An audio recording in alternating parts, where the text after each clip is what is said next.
So why don't you talk a little bit more viscerally, Dalton? What is we've given some examples, but give us more on what do you think the life and the job of a CEO in these stages, and these do things that don't scale pre-product market fit stages? Yeah, I think in the do things that don't scale philosophy, the job of the CEO and the job of the co-founders is to do the shittiest, worst, low status work you can think of. It's the opposite of whatever your mental model when someone says the word CEO and you're like, oh wow, CEO, visionary, powerful. It's like, no, like you're like doing the shit work. Yes. And you've got to learn to love and embrace the shit work. That is your job at a pre-product market fit startup, is to actually make everything happen and to be personally accountable for making the entire system run end to end. And we just see so many founders that think it's their job to be like at the late stage, they're emulating what they think Elon Musk is like, or, Mark Zuckerberg or something. But when you're a really small startup, it's the exact opposite in every way. This thing that came to mind is, we talk to a lot of smart people who aren't cut out to be founders. And I think the reason why is that smart people don't tend to want to do shit work.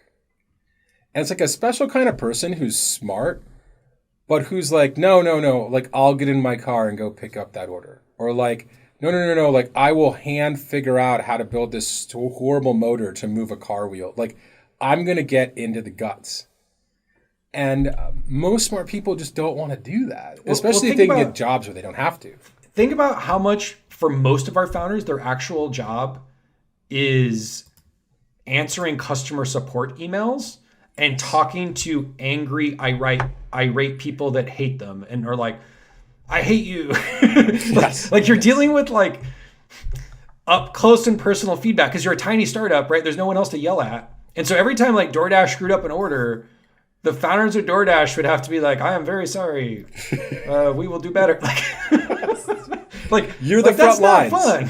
Yeah.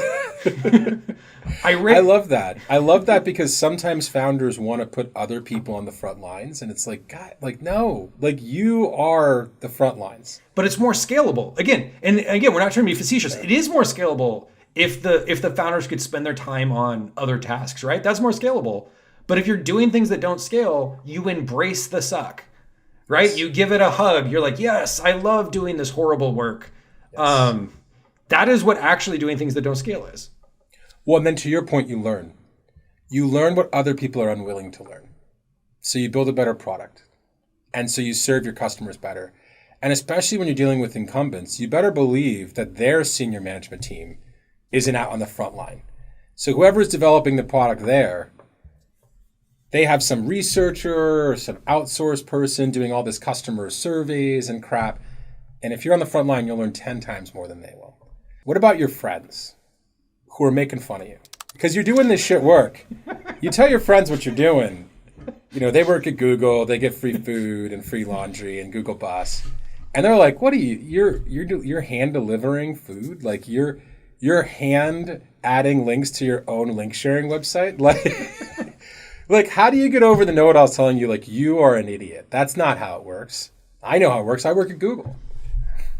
Well, you are an idiot because you started a company. No, just kidding. Like this is what comes with the territory, friends. Like if it were easy to start a company and anyone could quit their job at Google and just magically have product market fit and be successful, way more people would do it. Like how many Googles are there in the world? Not many. Yeah.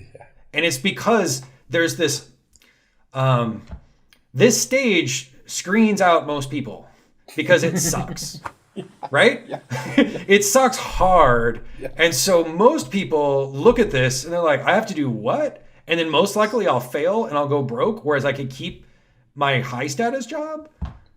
This screens everybody out. This is why there are not more successful founder. Like the reason why there's not more startups in the world is not because there's lack of good ideas or innovation, or I would argue even funding.